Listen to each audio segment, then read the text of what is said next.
implantatsiya qildirmoqchimisiz? Qo'ysangizchi, juda ham qimmat-u.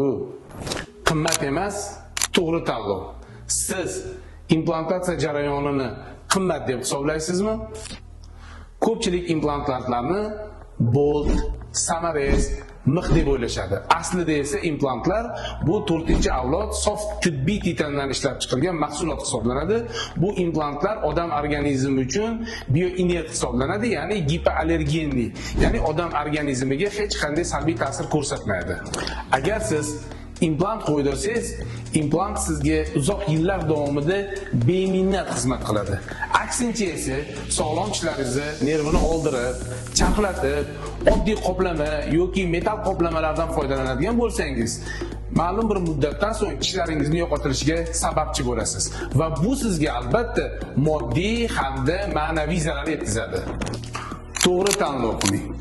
Uzoq va sifatli yechimni tanlang.